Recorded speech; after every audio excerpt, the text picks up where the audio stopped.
Wow. I'm going to tell you what I did. So each time I would raise my right hand, and I was like, why am I not getting picked? I know I'm supposed to get picked. So then it came to me, well, raise your left hand. Change it up. And I did. And you picked me.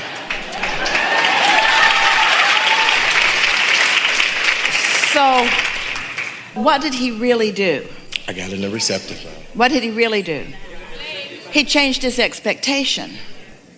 You gave yourself permission to expect differently because you offered a different action. But we didn't notice which hand was up.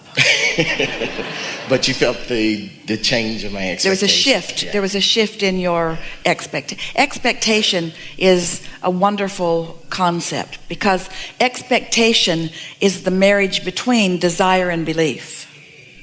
In fact, we could say you get what you expect. It's accurate to say you get what you believe, but it's more poignant to say you get what you expect. So if you want something and you don't expect it, it doesn't come about. But that's why after you've had the experience, quite often somebody who's sat in this hot seat before can come again and again and again and again and again because they just expect to be there. They know they're going to have a good dialogue and they just expect to be there. And so their expectation equals their point of attraction.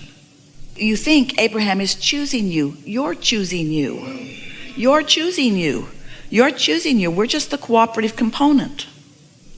It's the way it is with everything. Everything is that way. There's nothing that is arbitrarily or in some sort of control dictating what happens in your life experience. It's only you. You choose it all.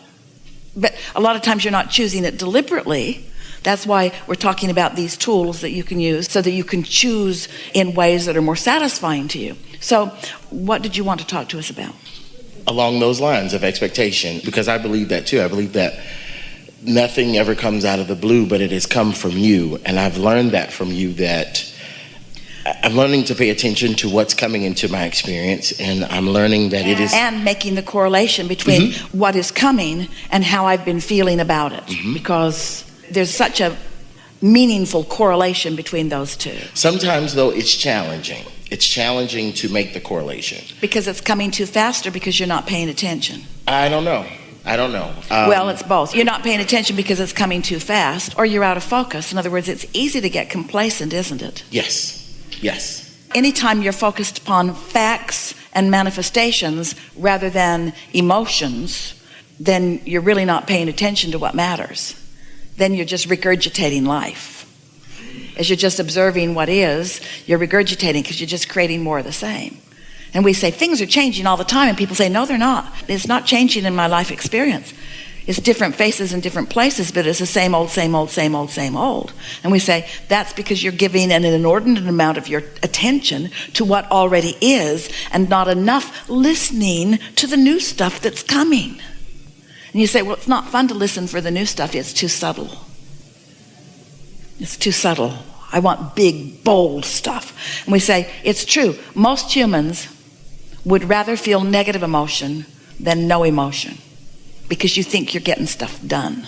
It feels more powerful to feel something, you see. But once you begin to discover the power of alignment, which is subtle and then grows into more and more and more and more until it becomes passion, then... So along the lines of expectation, I kind of want to, not a quiz, but I've heard you refer to it as like fine tuning. I want to know that the expectations that I have are serving me. Oh, so if you could ask me questions to see where I am like vibrationally with the process of creation and my participation in that process. We understand what you're getting at and why you think it's a good idea even though it isn't. So what kinds of questions might we ask you? What do you think we might ask you? I want to know if... I don't know what kind of question I would want you to ask me. I just want to know that I know, you know, and I know that the knowing will grow. Right, I know that. I know that. All right. So we'll ask you some questions, and in some cases they'll be yes or no. In some cases they'll be multiple choice, and in some places we'd like a summary from you. So... Will you tell me if it's yes, no, multiple choice summary? So it will be obvious. Okay.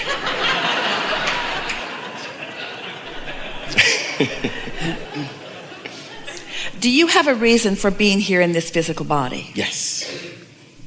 Is it to make the world a better place, A? Is it to fix things you've got broken in past lives or this life? Or is it for the fun of being here? C, for the fun of being here. Very good. Thank you.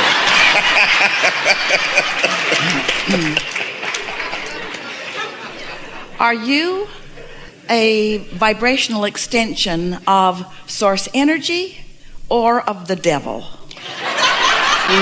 Source energy. Since you're an extension of source energy, is it possible for you to tell when you are in vibrational harmony with that broader part of you? We would like a summary from you about that. Yes, it is possible for me to tell when I'm in vibrational harmony with source energy, and I do that, or I can do that, by the way I feel. When I'm feeling negative emotion, I do realize that I'm not in sync with what source is thinking, what source is observing, the truth of what source knows about life and me. Perfectly stated. Is it important for you to justify your desires, or is launching a desire all that is necessary for bringing it about? Launching the desire is all that's necessary. Yeah. When a desire is in the process of becoming, what is often your personal experience when that is happening? We'd like a summary, please. When it's becoming, when something that you want contrast, is I'm uncomfortable most of the time. Well, no, all of the time. Whenever a desire is emanating from me, when that rocket is shooting from me, it is happening as a result of life and things that I'm experiencing that I'm not preferring. And is that discomfort sometimes known as a problem? Yes, sometimes. So as the solution is happening, the problem is too. Yes. Do you think it's possible for you to start enjoying the making of a problem because of your understanding that at the same time you're making a solution? I would like to think that I am starting to. There was something that was said today, and I thought, well, whenever I get in that place where I'm very uncomfortable and I'm thinking about what is uncomfortable, and I'm thinking about what I'm wanting, and I'm thinking about it not being there, and I get that momentum going, I have been able, and I am able to bridge it. I've heard the reason that we ask this important question to you right here and now is that when we ask that question just now, you all know the answer. You know that if a problem has created a solution, that you have access to a solution. But you don't know that when you're in the problem. No. Because you don't have access to the solution when you're in the problem. So that was a very trick question. That was a trick question. And the correct answer should have been, we're playing with you, that when I'm in the receptive mode, I know that. But when I'm not in the receptive mode, I don't know that. And that's the difference between our human physical friends who are really enjoying the evolution of their life and those who aren't. Because when you have a problem and you're aware of the problem, if you don't know that there's a solution brewing, well, the reason that you know that when there's a problem that there's a solution brewing is because you've sat in on gatherings like this where you've been in the receptive mode when we've said that. And so you've felt the truth and the resonance of that, you see. So intellectually you know it, where sometimes even Esther will be poking around in some problem, and people who know her are wondering, why aren't you more solution oriented right now? Because even Esther forgets that. When she's in this mode, she couldn't possibly forget it. When she's tuned in, tapped in, turned on to infinite intelligence, she doesn't forget it. But your state of mind is the reason that you know what you know when you know it. And so the quiz that we're playing with here, of course, when you get all tuned in, tapped in, turned on, there isn't anything that anybody could ask you that you couldn't find a very powerful and well-reasoned and well-spoken answer to. But when you are disconnected from that, then there's not a question simple enough that you could give an accurate answer to it. Because it's not about intellect, and it's not about gathering intelligence, and it's not even about logic. It's about this intuitiveness that comes from connection. Jerry and Esther, when they first moved from Arizona, where they met us, to Texas, they went to a feed store one day and got a box of little chicks who were born in an incubator. And so they didn't know their daddy rooster and they didn't know their mother hen. In other words, Jerry and Esther just brought them home and began observing them. And one of the things that was so notable right away was how much they instinctively knew. And over time, as they observed these little birds, it was really a wonderful experience for Jerry and Esther. For example, eventually they had several generations of chickens, and the new little rooster, when a butterfly would fly over, would go rrr, rrr, warning all the other little hens. Rrr, rrr. And Jerry was so excited when he saw that because he was behaving just like the big rooster did when a hawk flew over. No one taught him what to do when a hawk flies over. He just knew. One day, little black Henny Penny, Esther's favorite little astrolorp from England, black hen, Big Bird, her rooster, herded her behind the air conditioner and waited for her until she laid her egg. And Esther thought, "You're getting pretty pushy there, Big Bird." And then the next day, Big Bird herded Henny Penny over behind the air conditioner again, and Henny Penny laid another egg. And she laid a significant pile of eggs. And then one day, she laid her egg and tried to leave, and Big Bird stood there and would not let her leave. She wanted to leave, he herded her back. She wanted to leave, he herded her back. She wanted to leave, he herded her back. And in time, took about 7 or 8 minutes, she sat down. She sat on those eggs for 21 days.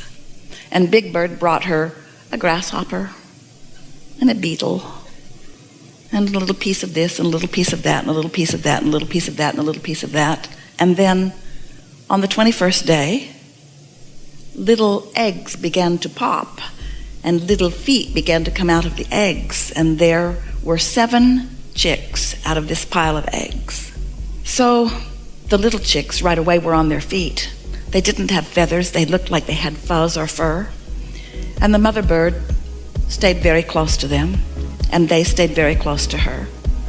And on the 2nd or 3rd day, Esther observes her in the chicken yard, and she is scratching, and the little chicks rushed in and ate, and she would dig some more up, and the little chicks would run in and eat. And they learned quickly to stay out of the way of her feet. They stayed back. She dug things up, they would come and eat. She'd dig things up, they would come and eat. She'd dig things up, and they would come and eat. And then one day, she dug some things up, they came to eat, and she pecked them on the head. And Esther said, "Don't be mean to your babies, Henny Penny." Another one came to try to eat. She pecked it on the head. "It's time for you to dig up your own things," she's saying to them. "It's time for you to dig up your own things." And Esther is saying, how does she know that? She did not have a mother. She came out of an incubator. No mother dug anything up for her. How does she know this? And Jerry said, "It's instinct." And we said, "It's connection." It's connection with broader knowing. What humans want to assign to the animals and call instinct is their natural alignment with who they really are. There's not a storage cabinet. It's not stored in their DNA. It's real-time communication from the inner being of the little chick who is out here on the leading edge with the little chick. Are you following us? You are not puppets on a string. You are co-creators. And there is knowledge of how things work that is deep in the DNA, if you want to call it that, of your inner being. And so here you are out here, little chicks, digging things up and moving through life and coming to new desires and putting desires in the vortex that your inner being then knows about. And as you create a problem, you also create a solution which your inner being focuses upon and then gives you real-time information about how to turn that new thought, so new that it's not even a thought, it's still a vibration, that vibration to a thought and that thought to a thing. Your inner being immediately knows all of that and is feeding that to you real time. And if you're tuned in, you get the impulse and you know what to do.